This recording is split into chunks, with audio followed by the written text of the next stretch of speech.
The search for evidence usually begins in the wilderness. People look for footprints, broken branches, strange sounds, or fleeting shapes caught on a phone camera. But there is another place to look, and it has been in front of the world for centuries. Instead of thinking only about forests and mountains, consider churches, museums, medieval manuscripts, and works of art created by people who were obsessed with documenting what they believed was real. This is a careful investigation, not a claim of certainty. The question is simple. Why does a very specific, wild, hair-covered, human-like figure keep showing up through time with details that remain surprisingly consistent, even when cultures, languages, and worldviews change? To explore that, it helps to start in one of the most famous buildings on Earth. Millions of people look up at the ceiling of the Sistine Chapel every year and talk about theology, symbolism, and Renaissance genius. The focus is usually the creation of Adam or the powerful biblical scenes. But lower in the composition, there are other figures, often labeled as representations of evil or spiritual corruption. What stands out is that these figures are not cartoonish or loosely imagined. Michelangelo was deeply invested in human anatomy. He studied muscles, bone structure, posture, and body mechanics with absolute seriousness. When he painted a form, it was usually because he wanted it to feel believable. Some of these figures appear heavily built, with thick muscle masses, deep-set brows, powerful shoulders, and heavy torsos that swallow the neck into the body. To modern eyes, they look less like wispy spiritual entities and more like solid biological beings. One interpretation says they reflect Renaissance theological imagery.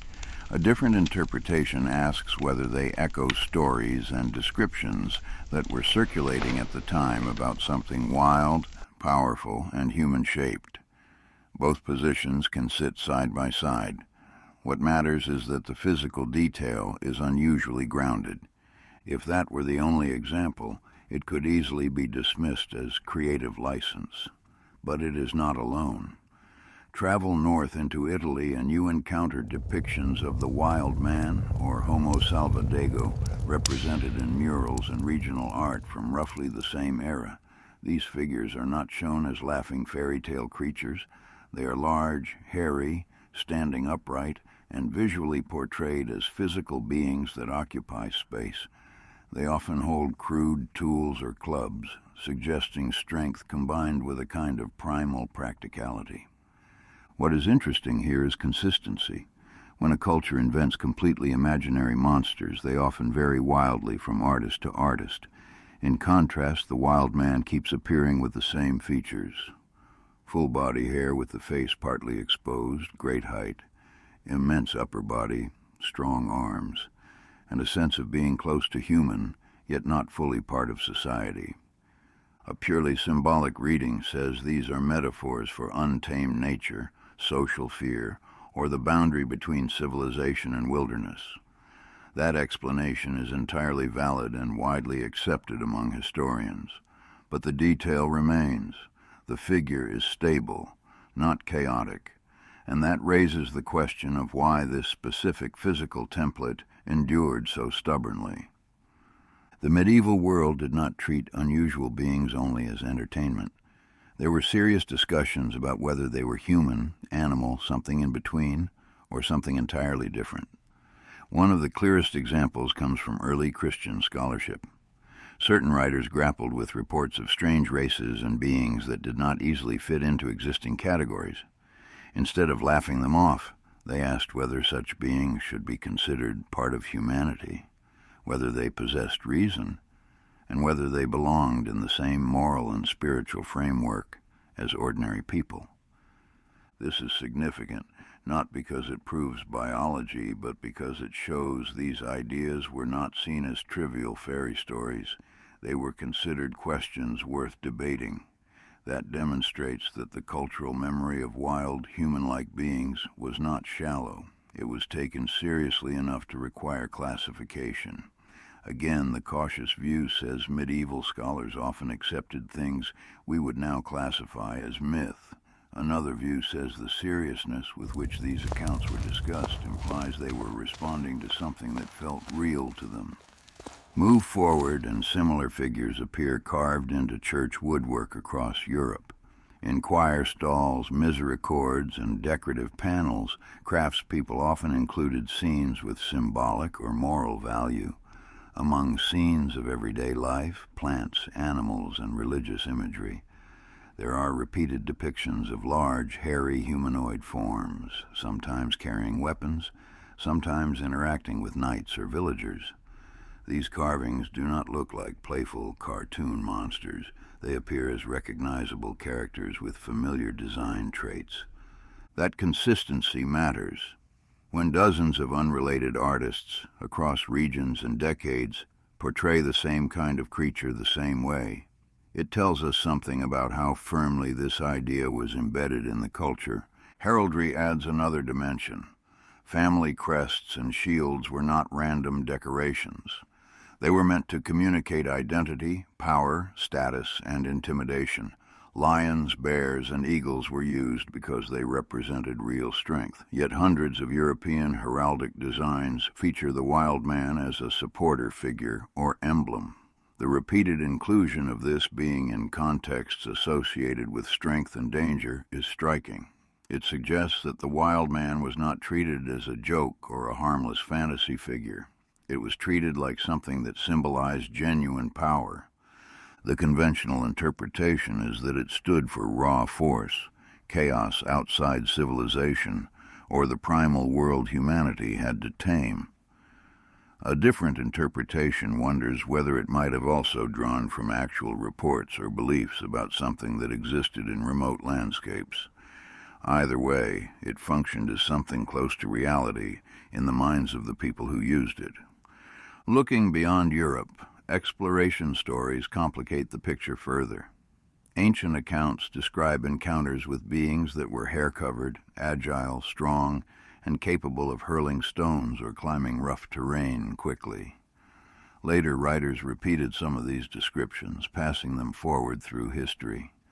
Mainstream scholarship often attributes such accounts to misunderstanding, exaggeration, second-hand storytelling, or misidentification of animals like apes. That is a reasonable and responsible explanation.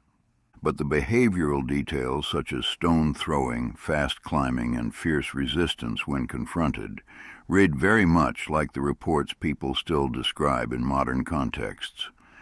That does not prove anything by itself, but it is another place where patterns echo across centuries. Even scientific classification history contains strange moments. At times, early taxonomists included categories for wild men or human-like forest beings, while they were still in the process of learning how to arrange life on Earth into ordered systems. This again does not mean these beings were proven, but it does indicate that the idea was close enough to perceived reality that it entered conversations about biology. It lived beside serious attempts to understand the natural world. So what do we do with all of this?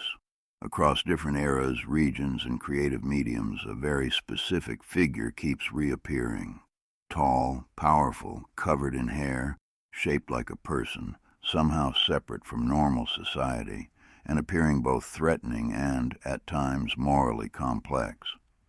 Cultures changed, religions shifted, languages evolved, and yet the body plan and behavioral profile stayed surprisingly stable. One possible explanation is that this figure is entirely symbolic, representing fears, wilderness, primal instinct, or the line between order and chaos. Another possibility, presented cautiously, is that these artistic and textual traditions were at least partly influenced by recurring stories of encounters with a real, rare, elusive kind of being that people could not easily categorize.